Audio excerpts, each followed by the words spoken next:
লালকিল্লা, যাক ইংৰাজীত red fort বুলি কোৱা হয়। খ্ৰীষ্টীয় সপ্তদশ শতাব্দীত প্ৰাচীৰ বেষ্টিত পুৰণি দিল্লী চহৰত মোগল সম্ৰাট শ্বাহজাহানৰ দ্বাৰা নিৰ্মিত এটা দুৰ্গ। 1857 চনলৈকে এই দুৰ্গটো মোগল সাম্ৰাজ্যৰ ৰাজধানী আছিল।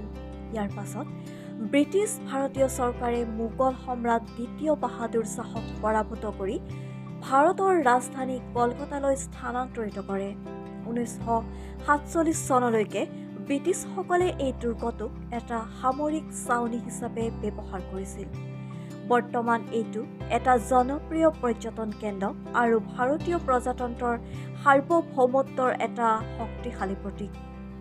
প্ৰতি বছৰে ভাৰতীয় স্বাধীনতা দিৱস উপলক্ষে ভাৰতৰ প্ৰধানমন্ত্ৰীয়ে লালকিল্লাৰ লাহোৰী ঘাট সংলগ্ন এটা স্থানত জাতীয় পতাকা উত্তোলন কৰে।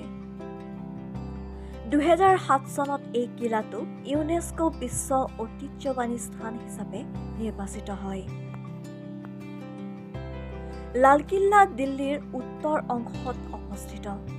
মোগল শাসনৰ গৌৰৱৰ প্ৰতিনিধি এই কিল্লা মোগল স্থাপত্য, শিল্প কৌশল আৰু সৃষ্টিশীলতাৰ স্বৰ্ণযুগৰ অনুপম এটি নিদৰ্শন। ই ভাৰতীয় আৰু পাৰস্য স্থাপত্য কলাৰ এক সংমিশ্ৰণ।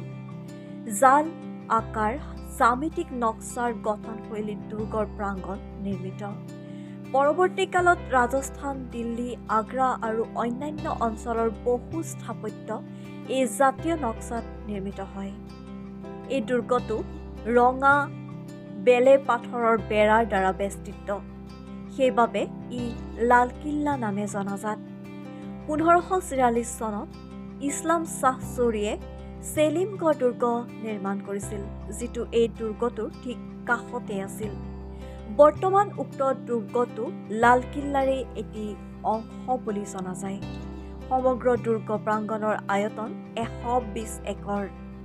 ই ইউনেস্কো বিশ্ব ঐতিহ্য তালিকাৰ সংশোধিত অভিলিখনৰ আৰু বিভাগৰ অন্তৰ্গত। 1639 পৰা 1848 চনৰ মধ্যৱৰ্তী সময়ত নিৰ্মিত 656 মিটাৰ 328 মিটাৰ আয়তনৰ এই কিল্লাৰ সৰ্বোচ্চ উচ্চতা হৈছে 23 মিটাৰ।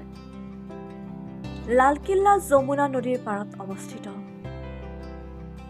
আগেয়ে ই এটা সেতুৰ সহায়ত চেলিমপুৰ দুৰ্গৰ লগত যুক্ত আছিল।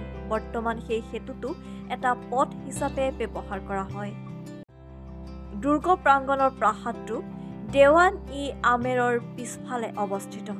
এই প্ৰাসাদত অনেক উচ্চমানৰ কাৰুকাৰ্য খচিত শ্বেতপাথৰৰ প্ৰাসাদ পাভিলিয়ন আছে। এই নহৰ-ই-বেহেশ্ত নামে কৃত্ৰিম জলধাৰাৰ দ্বাৰা পৰস্পৰৰ লগত সংযুক্ত। ইয়াতে দেৱান-ই-খাছ বহু অন্যান্য দৰকাৰী ব্যক্তিগত ভৱন স্থাপন কৰা হৈছে। তদুপৰি সম্ৰাট ঔৰংগজেবৰ দ্বাৰা নিৰ্মিত মোটি মছজিদ আদিও আছে। নিউজ ডেস্ক ৰিপৰ্ট, লেংডন বাতৰি।